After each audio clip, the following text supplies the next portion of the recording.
ಜಮೀರ್ ಅಹಮದ್ ಖಾನ್ ಒಂದು ದಿನ ದಾವಣಗೆರೆಗೆ ಇದ್ದಿದ್ರೆ ಅವತ್ತೊಂದು ದಿನ 5,000 ಇಲ್ಲ 10,000ದಿಂದ ಸೋಲ್ತಾ ಇದ್ರು ಸಮರ್ಥರು.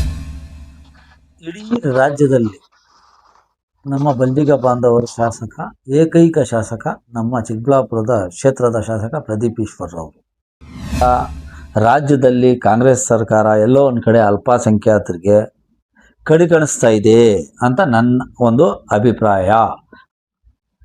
ಎಲ್ಲರಿಗೂ ನಮಸ್ಕಾರ.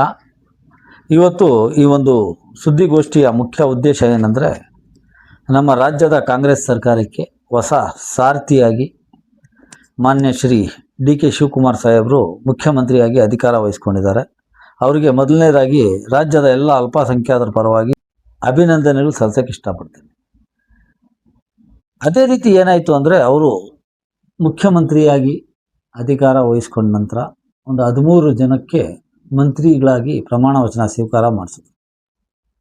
ಅದರಲ್ಲಿ ಮುಸ್ಲಿಮರಿಗೆ ಒಂದು ನಮ್ಮ ಒಕ್ಕಲಿಗ ಬಾಂಧವರು ಮುಖ್ಯಮಂತ್ರಿಗಳು ಸೇರಿ 3 ಜನ, ಅದೇ ರೀತಿ ನಮ್ಮ ಲಿಂಗಾಯಟ್ಸ್ ಬಾಂಧವರಿಗೆ 3 ಜನಕ್ಕೆ, ಕುರುಬ ಜನಾಂಗಕ್ಕೆ 2, SC ಮತ್ತು STಗೆ ಒಂದು 3 ಸೀಟು ಕೊಟ್ಟಿದ್ದಾರೆ.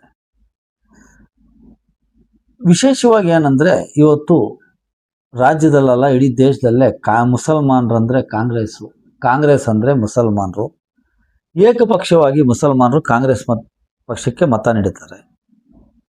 ಅದರಲ್ಲಿ ಬಲ್ದಿಗ ಜನಾಂಗದ ಏಕೈಕ ಶಾಸಕ ಪ್ರದೀಪ್ ಈಶ್ವರ್ ಅವರು, ಅವ್ರಿಗೂ ಕೂಡ ಮೊದಲನೇ ಹಂತದಲ್ಲಿ ಕೊಡಬೇಕಾಯಿತು.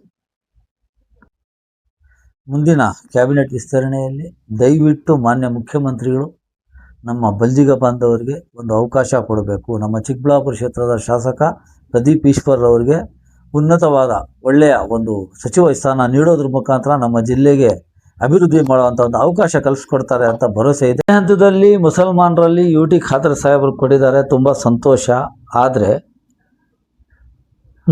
ಎಲ್ಲ ಪಕ್ಷದಲ್ಲೂ ಎಲ್ಲ ಜನಾಂಗದಲ್ಲೂ ಆ ಪಕ್ಷಕ್ಕೆ ದಳಕ್ಕೂ ಆಗ್ತಾರೆ, ಕಾಂಗ್ರೆಸ್ಗೂ ಆಗ್ತಾರೆ, BJPಗೂ ಆಗ್ತಾರೆ, ಎಲ್ಲ ಜನಾಂಗದಲ್ಲೂ ಆಗ್ತಾರೆ. ಆದರೆ ಮುಸಲ್ಮಾನರು ಒಮ್ಮತವಾಗಿ ಏಕಪಕ್ಷಕ್ಕೆ ಏನಾದರೂ ಮತ ಚಲಾಯಿಸ್ತಾರೆ ಅಂದರೆ ಅದು ಕಾಂಗ್ರೆಸ್ ಪಕ್ಷಕ್ಕೆ. ಆದರೂ ಕೂಡ ಮುಸಲ್ಮಾನರಿಗೆ 1 ಸೀಟ್ ಕೊಟ್ಟು, ಅದರಲ್ಲಿ ವಿಶೇಷವಾಗಿ ಅಲ್ಪಸಂಖ್ಯಾತರ ಮಾಸ್ ಲೀಡರ್, ಅಲ್ಪಸಂಖ್ಯಾತರಿಗಂತ ಎಲ್ಲ ಜನಾಂಗಕ್ಕೂ ಅವರೆಲ್ಲೂ ಯಾರಿಗೂ ಬಿಟ್ಕೊಟ್ಟಿಲ್ಲ. ಎಲ್ಲ ಜನಾಂಗಕ್ಕೆ ಒಮ್ಮತವಾಗಿ ಒಗ್ಗಟ್ಟಾಗಿ ನಡೆಸುವಂಥ ನಾಯಕ ಮಾನ್ಯ ಜಮೀರ್ ಅಹಮದ್ ಖಾನ್ ಸಾಹೇಬರು. ಅವ್ರಿಗೆ ಎಲ್ಲೋ ಒಂದು ಕಡೆ ನಾವು ಅಂದ್ಕೊಂಡಿದ್ವಿ, ಅವ್ರಿಗೆ DCM ಮಾಡ್ತಾರೆ, ರಾಜ್ಯದಲ್ಲಿ DCM ಮಾಡಿ ಅವ್ರಿಗೆ ಉನ್ನತವಾದ ಹುದ್ದೆ ಕೊಡ್ತಾರೆ, ಮಿನಿಸ್ಟ್ರ್ ಕೊಡ್ತಾರೆ ಅಂದ್ಕೊಂಡಿದ್ವಿ. ಆದರೆ ಅವ್ರಿಗೆ ಒಂದು ಸಚಿವ ಸ್ಥಾನ ಕೊಟ್ಟಿಲ್ಲ.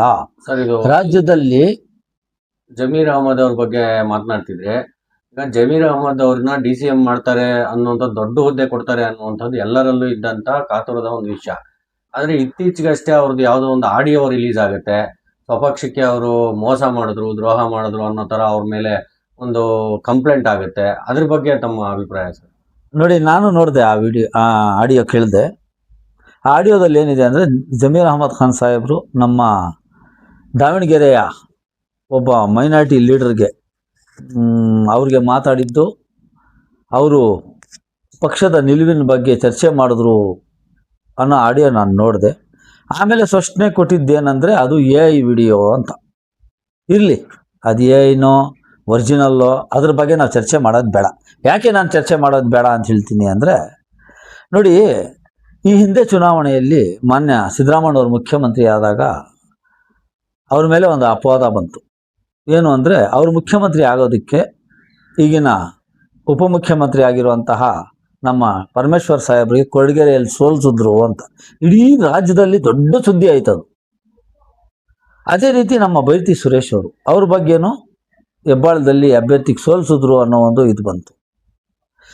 ಅವ್ರದ್ದೆಲ್ಲ ಇರಲಿ. ಈಗಿನ ನಮ್ಮ ಮುಖ್ಯಮಂತ್ರಿಗಳಾದಂತಹ ಡಿ.ಕೆ. ಶಿವಕುಮಾರ್ ಸಾಹೇಬ್ರ ಮೇಲೇನು ಏನಂದರೆ, ಪಕ್ಷದ ಅಭ್ಯರ್ಥಿಗೆ ಸೋಲಿಸಿ ಅವ್ರು ಇಂಡಿಪೆಂಡೆಂಟ್ ಆಗಿ ಗೆದ್ದರು ಅನ್ನೋ ಒಂದು ಪ್ರಚಾರ ಮಾಡಿದರು ಅಲ್ವಾ. ಹಾಗಿದ್ದಾಗ ಪಕ್ಷದಲ್ಲಿ ಯಾರನ್ನು ಕೂಡ ಮುನ್ಸ್ಕೊಳ್ಳೋದು ಇಲ್ದಿಲ್ದಿರ ಇರೋದು ಏನಿಲ್ಲ.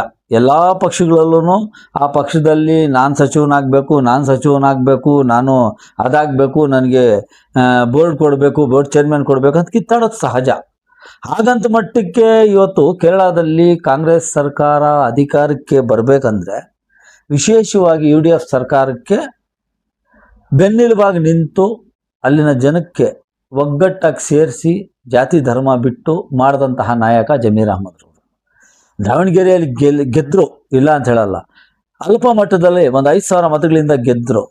ಜಮೀರ್ ಅಹ್ಮದ್ ಖಾನ್ ಒಂದು ದಿನ ದಾವಣಗೆರೆಗೆ ಇದ್ದಿದ್ರೆ ಅವತ್ತೊಂದು ದಿನ 5,000 ಇಲ್ಲ 10,000ದಿಂದ ಸೋಲ್ತಾ ಇದ್ರು ಸಮರ್ಥರು. ಅಂತ ಒಂದಿದ್ರಲ್ಲಿ ಒಂದು ದಿನ ಅವ್ರು ಬಂದಿದ್ದಕ್ಕೆ ಜನ ಟರ್ನ್ ಆಗಿ ಒಂದು 5,000 ಅಂತರದಲ್ಲಿ ಒಂದು ಮತ ಆಗಲಿ ಗೆಲ್ಸಿದ್ದಾರೆ. ಅವ್ರಿಗೆ ಪರಿಗಣನೆಗೆ ತಗೊಂಡಿರ ರಾಜ್ಯದಲ್ಲಿ ಕಾಂಗ್ರೆಸ್ ಸರ್ಕಾರ ಎಲ್ಲೋ ಒಂದು ಕಡೆ ಅಲ್ಪಸಂಖ್ಯಾತರಿಗೆ ಕಡೆಗಣಿಸ್ತಾ ಇದೆ ಅಂತ ನನ್ನ ಒಂದು ಅಭಿಪ್ರಾಯ. ಅದೇ ರೀತಿ ನಾನು ಮಾನ್ಯ ಮುಖ್ಯಮಂತ್ರಿಗಳಲ್ಲಿ ನಮ್ಮ ಕಾಂಗ್ರೆಸ್ಸಿನ ಹೈಕಮಾಂಡಲ್ಲಿ ಮನವಿ ಮಾಡ್ಕೊತೇನೆ, ದಯವಿಟ್ಟು ಮುಂದಿನ ಕ್ಯಾಬಿನೆಟ್ ವಿಸ್ತರಣೆಯಲ್ಲಿ ಮಾನ್ಯ ಜಮೀರ್ ಅಹ್ಮದ್ ಖಾನ್ ಸಾಹೇಬರಿಗೆ, ಅದೇ ರೀತಿ ಇನ್ನು ನಮ್ಮ ವಿಶೇಷವಾಗಿ ನಮ್ಮ ಬಹಳಷ್ಟು ಶಾಸಕರಿದ್ದಾರೆ, ತನ್ವೀರ್ ಸೇಠ್ರವರು, ರಿಜ್ವಾನ್ ಅರ್ಷದ್ ಅವರು, ಹ್ಯಾರಿಸ್ ಸಾಹೇಬರು, ಅದೇ ರೀತಿ ನಮ್ಮ 3-4 ಜನ ಇನ್ನು ವಿಶೇಷವಾಗಿ ಶಾಸಕರಿದ್ದಾರೆ. ರಹೀಂ ಖಾನ್ ಸಾಹೇಬರು ಅವ್ರು ಮಂತ್ರಿ ಆಗಿದ್ರು, ಒಳ್ಳೆ ಕೆಲಸ ಮಾಡಿದ್ದಾರೆ.